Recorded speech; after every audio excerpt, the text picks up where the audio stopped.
We're So live. basically what I want to talk about today is the current chaotic situation that we find ourselves in Mhm. and how that's going to affect us both from an individual and collective perspective.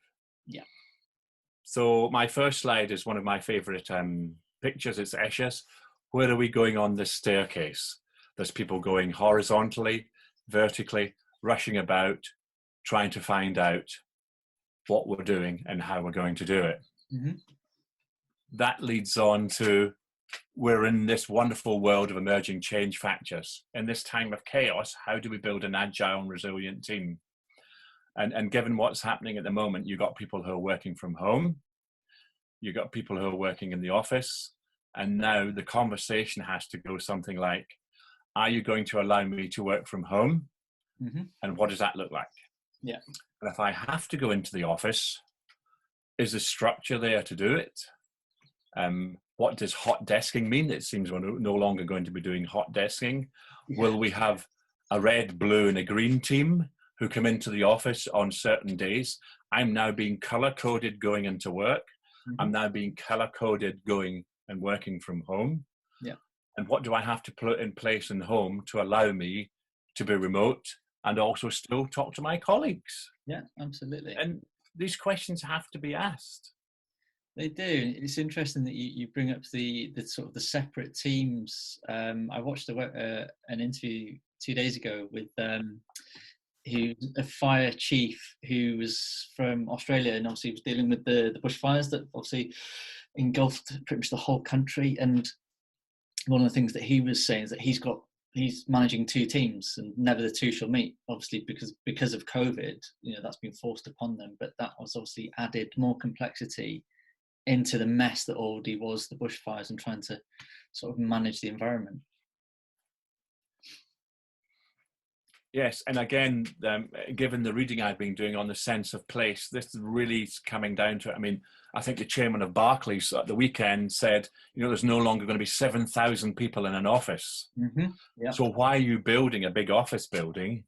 The extreme measure is this company in America who've got 1,000 employees and they all work remotely in sort of 20 countries and they meet for 2 or 3 weeks of the year. Mm-hmm. Is this going to be the new norm? I don't like that word, but something else. So for me, the sense of place is I now have two sense of places. I have my office as a sense of place, the physical office I would go to as a job, and I also have my home remote working sense of a cupboard. And what am I bringing to this sense of place? Yeah. And there's a huge HR question going on. Does my contract, my responsibilities, does my job fundamentally change if I'm working from home and if I'm working from the office? And I was talking to someone last week and they're all working from home, which they haven't really done anymore. And every day they have a meeting. Yeah. And it doesn't work.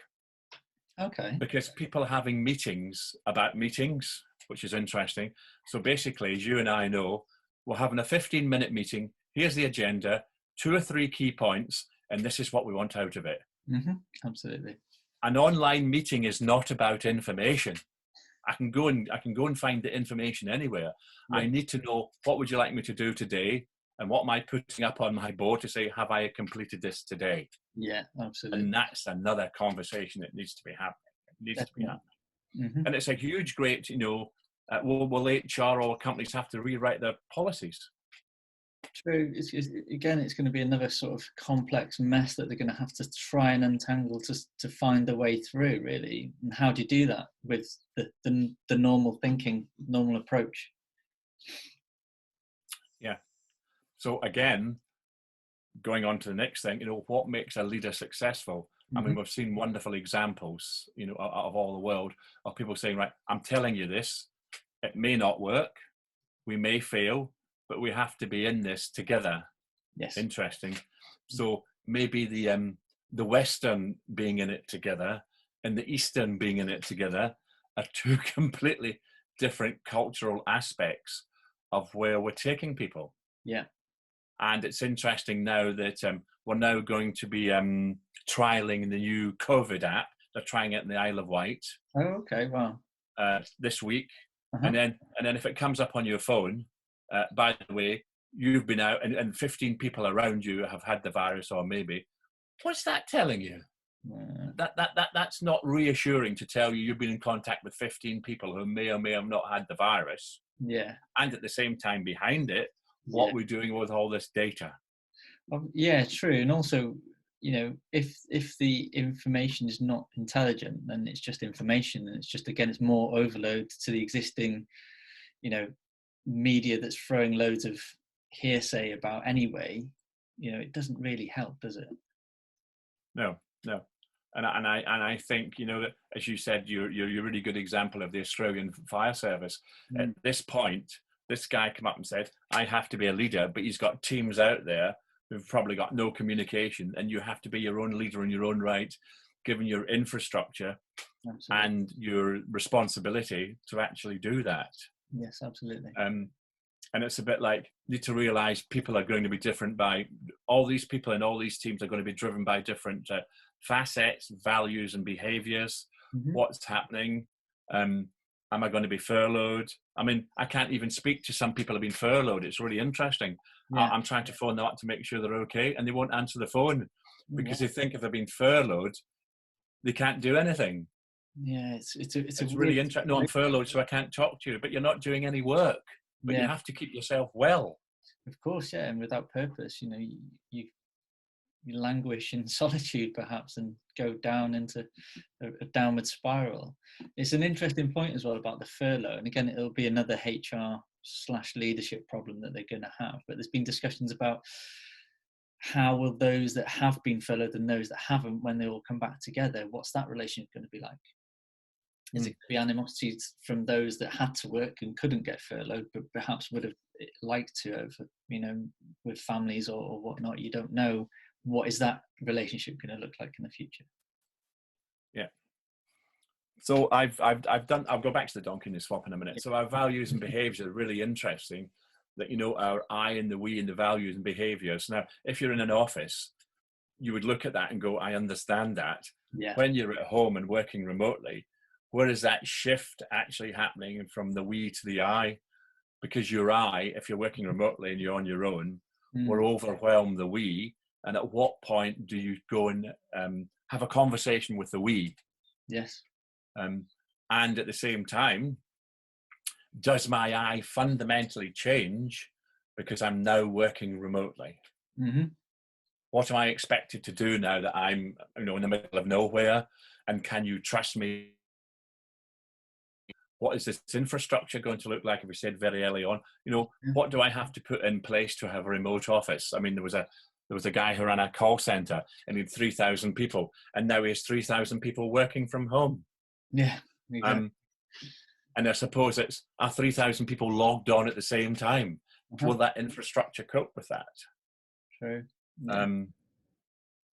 And I get the bottom bit. We can each feed into the acceptable culture and so help direct the outcome. That's shifting on a daily basis. Have you done your work? Am I going to? Oh, I've seen you've logged in. You've logged in between 9 and 5. Therefore, I assume you've done work. And some people may say, "I'll do 4 hours. Come off. Is that all right?" Oh, by the way, you were away from your computer for an hour. What does that mean? Well, how do you, if you're that type of leader or manager that has to have that control, and how are you going to cope with that? And also, what is the effect on that can be on the individual? If there's ways and means around it, just leaving a green light on and disappearing, how that they've done, other than the objective measure of the results that they deliver. And another one interesting, again, you've got it written on there, is the group culture. How do you foster the organizational culture that you want if the virtual way is the way the new normal is going to be? I think interesting. Our individual values are informed by collective values, and so basically 7,000 people work in a building, and our collective values, when you walk into the foyer, and this is who I work for. Yes. Now I'm walking into my room. Do I have the same mission statement on my wall? That's also, as you said. Yeah. Do you have the same identity? Do you feel like the same you as when you cross that threshold into your work environment? Let's use Barclays as an example. Canary Wharf, beautiful building. I was there literally last month. It's an impressive building, and I assume when you walk into that as being a part of the Barclays brand, it must feel somewhat. How can you replicate that? If that's one of your motivators and drivers, how can you make that in your bedroom, in your office, you know, in your little cupboard under the stairs? Yeah.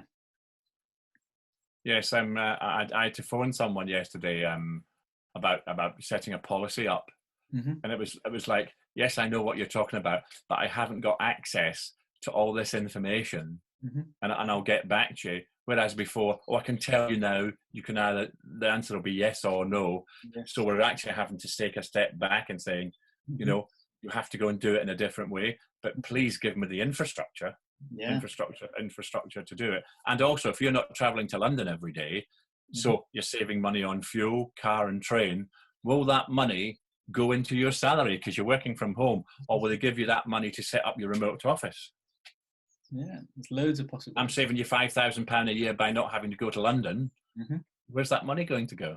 Yeah, and also saving the organisation the amount they pay per desk, perhaps, if they don't own the building or they're renting it or leasing it or whatever. You know, it's a lot of money that's going on sort of business travel to be spent elsewhere in perhaps personal development. So I've got my favourite picture, the donkey in the swamp. I mean, I've been using this for a long time, and it's a bit like people are quite happy doing this. It's a bit like I'm going into the office. This is where I'm happy. This is where I'm warm. This is where my behaviour and value and culture comes from. Now I have to go out and ride into my room. Am I now going to be happy sitting down in my new swamp, or maybe it's not going to be a swamp at all? Maybe it's more going to be a warm and caring place that I never knew existed before. And I don't want to go back to the office. There is a lot of that at the moment, isn't there? There's a lot of talk about it anyway. Yeah. And I have, when the lockdown is removed in a partial way, then these conversations need to be happening. You and I know this. These conversations need to be happening now. Absolutely. By the way, you're coming into the office on the 1st of June. What does that look like? Well, your desk and computer will be there, but instead of 15 people there, there'll be 2 people there. Yeah, absolutely. Is that new timetable going to be up and say, by the way, Bill, you're coming in today, not tomorrow. You're coming in on Wednesday. And in the meantime, other people will be coming in and swapping. You're going to have these huge, great clouds going to have to be built for these people to access all this information. And therefore, you've got an issue like broadband. If you live in a rural area, can you do it? Do you have access to the cloud? Do I have access to the documents? Yeah, absolutely. And people would have their own individual cloud. Now you're going to have a collective, an individual cloud running in parallel. Yeah, and obviously all the complexities around security that come with that, especially if you're a big corporate entity and you want to protect your intellectual property, then it's. Well, it's interesting. I've upgraded everything on my computer now. Put loads of stuff on, and the amount of stuff it's cleaned off is just incredible. Yeah, and on my phone as well. Yeah, I bet.